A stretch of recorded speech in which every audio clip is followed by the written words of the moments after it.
I jumped a nice tom. He was running. Put a bead on him, shot. Put a bead on him, and this red dot sight was not on. Shot, he flew away.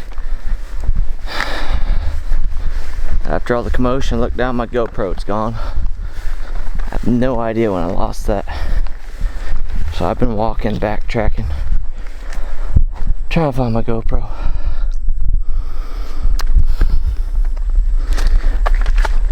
Dang it.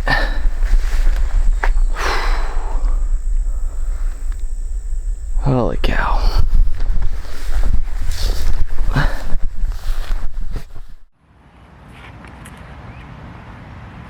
Hello everybody, Zach here with WMA Sportsman. Went out on a hunt the other day and came very close to killing a turkey. I shot at turkey, might not have made the best choices. I also lost one of my cameras on this trip, so part of the footage is missing. With the whole story and how the day took place, I had a lot of ups and downs, and I did my first ever attempt at writing out a day, and it was an attempt to write down a paragraph passage of what took place. It turned out to be 3 pages. So since I lost part of the footage, I thought it would be pretty neat to present to you guys the story on paper and explain how the day took place. We're gonna read this story to you, and then the film will then transition into the second part when I go back out for this turkey. And I was very fortunate enough to harvest him on my next trip out. So it's gonna be a way different style film than I've ever presented.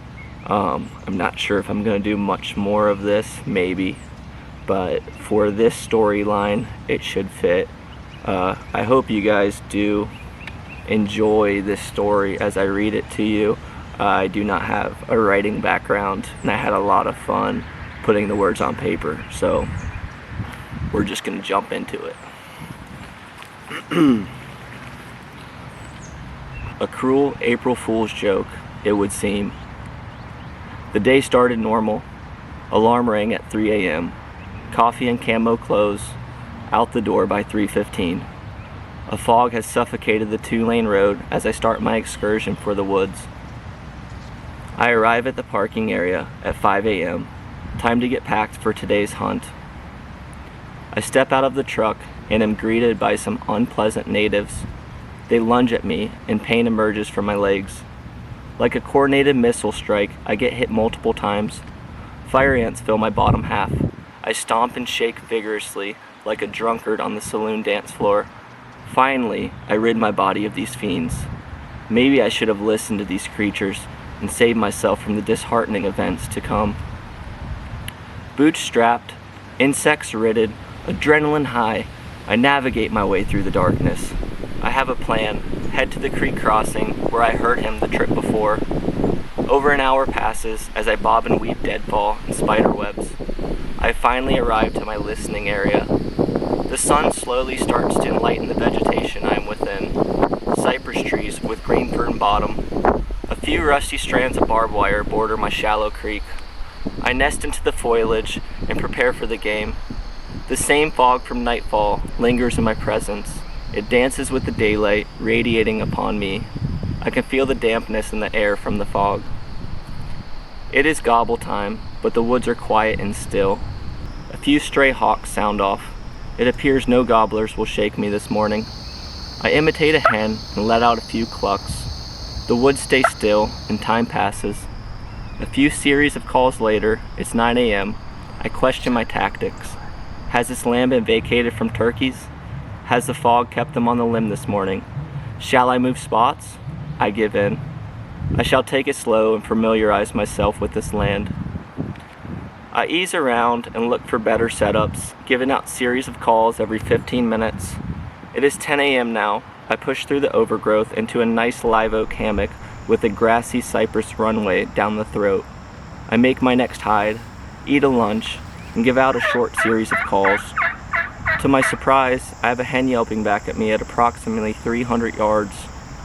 I set the camera and get camoed up. She keeps yelping more and more in excitement. I one-up this lady and add excitement of my own. Surely, I can intimidate her into approaching. The camcorder screen turns black and I realize it is not functioning properly. I get it working normal on 5-minute durations, but it's finicky. This will have to be addressed later. Squirrels run through the hammock, scavenging for the last of the acorns. A lizard stands on the sapling beside me, inflating his dewlap with excitement, similar to a Tom's vernal head turning colors. This spot has a little more life than the last setup. I give it another hour, but the turkeys just never come. The clock strikes 11, and we're back on the move. Working my way back to the truck, for this was just a day trip. Snaking my way through the vegetation, I approach the area where I heard the hen. Give out another series with no response. Walk and wade another half mile. I approach a firebreak trail that parallels private property. Take a sip of water in the final shade spot, and it's back to walking. Shortly after, I spook a turkey. This is the same area I seen a Jake on the trip before, both on the parcel that borders. I take a minute to scan the neighboring field, and it's back to my commute. A few hundred yards later, I clear a corner and see the unmistakable sight of a red-headed, long-bearded, half-strutted stud turkey 25 yards away. Camcorder in my left hand, gun in my right. I throw my big camera down and tell myself he is not getting away. The gun stock approaches my shoulder and his feet trample the sugar sand away. I get the sight on him, and to my realization, the red dot is turned off. Point and shoot it is. Now realize you this, I am 13 days hunting into my turkey season. This is the first long beard I have had my sights on. Is it the most ethical decision to shoot at a running turkey with your sight turned off? Probably not. But a man who hunts turkeys, for 13 days and finally has a shot opportunity is a weak man. At least in my case, so that's what I did. The glass of my sight encapsulated his body and I let her rip. His strides grew in speed and distance. Rechamber, point and shoot. I think I see my wad hit the tree next to him. As only an idiot would do, repeat the process once more. Boom. Clean miss. The beautiful beast lifts from the surface and takes flight out of my life, untouched and wiser than ever. In the excitement, overwhelmed, in disbelief of everything, I sprint over to where I last seen him.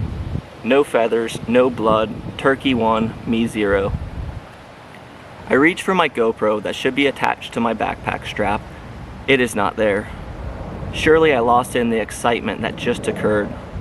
I sweep my firing range for the next half hour with no success. I can't find it. When was the last time I had seen that camera? How did I miss that turkey? Wandering thoughts, no time to think on just one subject. Did I leave it at my last setup? That's the last time I physically seen it, a half mile before. I had trekked through waist-high vegetation with mostly no trail.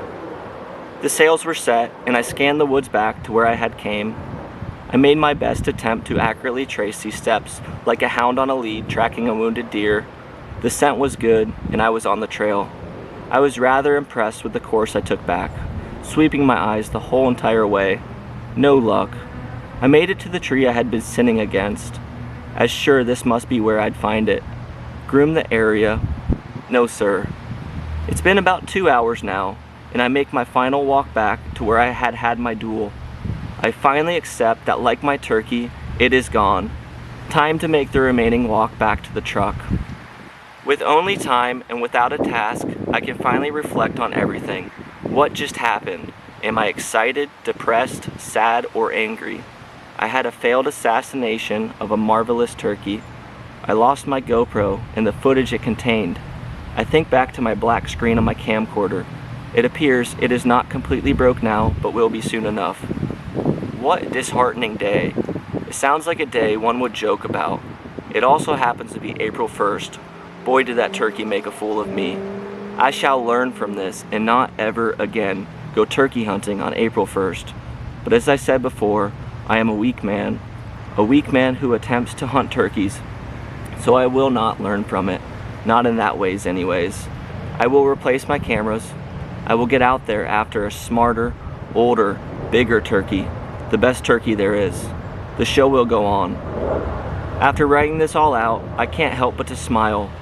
What an exciting trip that was, and how fortunate I was to live it. I hope to get my ass kicked like that again soon, and I cannot wait until next year's April 1st, 2026. And we're gonna jump into the second part of this series. I hope you guys enjoyed my attempt of literacy. We end up getting retaliation on this smarter, wiser beast. Enjoy.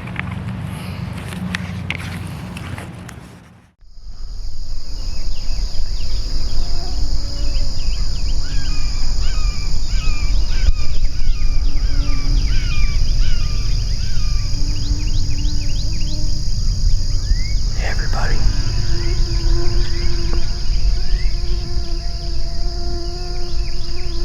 I'm back out here where I lost my GoBro.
my setup and sneak on over to the wood line the direction that they went. And I could try to recall them in over there.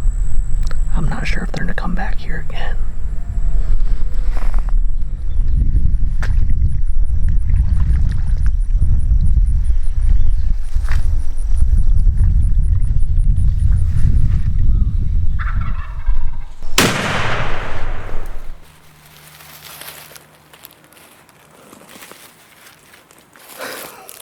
Come on. We ended up moving spots a couple 100 yards down. And sure enough, this joker came right through this oak hammock and offered me a shot. He's got about a 10-inch beard. Spurs are, that one's 1.125 inches. He's an old bird. Well, my camera's malfunctioning. The screen's turning black. That's part of the reason why I didn't get any footage, and plus it just happened so fast. You can see it's malfunctioning really bad. My buddy Tristan's out here hunting right now too. We're actually gonna be turkey hunt tomorrow. He's got a quota hunt and we're gonna go ahead and drive over to that property.